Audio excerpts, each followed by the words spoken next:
Hi there. Okay, we're still at Beauvior, which is 52 acres. A few minutes ago, I was in the back area where the cemetery is, and now we're at the entranceway, which is right on the highway with the Gulf of Mexico there and sand beaches, and between Gulfport and Biloxi. Fabulous place. That's the library behind us. The house is over here. And this monument was dedicated not too long ago. If you look at it, this is Davis' son. That is a child he adopted, Jim Limber. And what's so amazing about that is that Jim Limber was a black child that was being abused in 1862 during the middle of the Civil War. Excuse me, I want to start saying the Southern War for Independence, because the South never really wanted to have a civil war and go to Washington, D.C. and fight for control of the company. They wanted country. They wanted independence.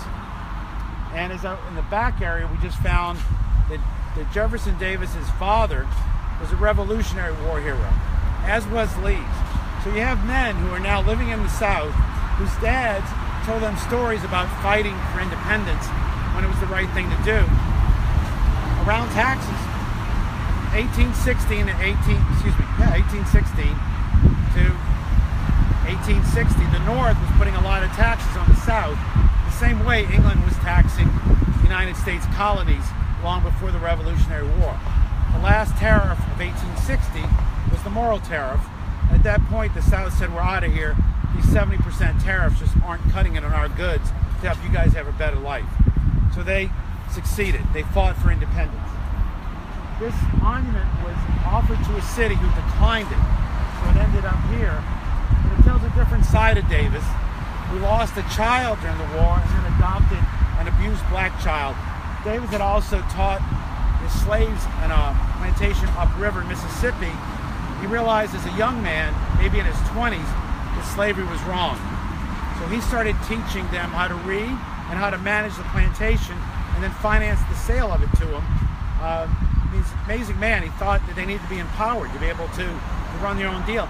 And oddly enough, this is crazy, there was one of the gentlemen that he put in charge of that plantation was named Benjamin Montgomery. Mr. Montgomery came up with a different design for a propeller for steamboats in low water. He was denied because they classified him as a slave in the United States.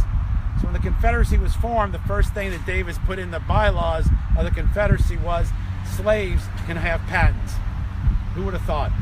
All right, so that's the library. This place, like I said, housed up to 250 people a year as a retirement home of all races that were Confederate veterans. Even women were allowed here, several of them married, but it's tough times. A lot of the soldiers were hurting, so the idea was they would come here and take care of it. The Daughters of the Confederacy bought this in 1903 from Mrs. Davis because they wanted to keep that going on. That had already been 38 years after the Civil War, but there were still a lot of veterans that needed help.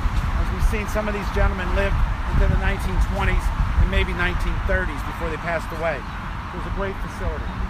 That's, I don't know if we're going to get time to go inside there, but I'm going to show you how close the beach is.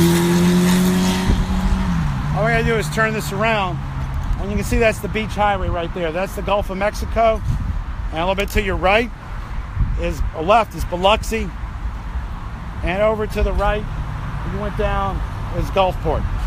So it's a great place to get away, and if you want to learn a little bit about history, I would really recommend coming here and taking a walk around and see what happened as part of our country's history. Hope you enjoyed the weekend.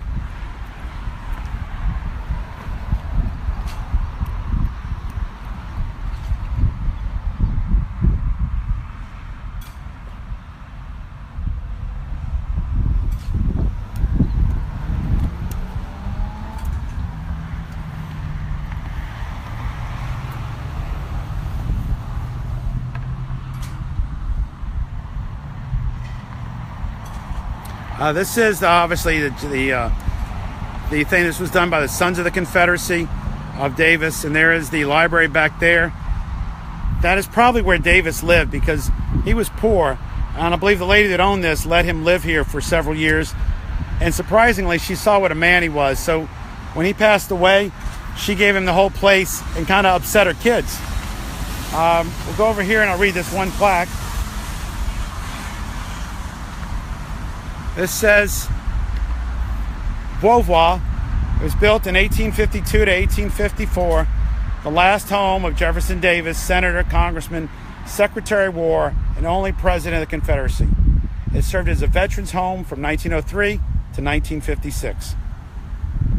Okay, thank you guys.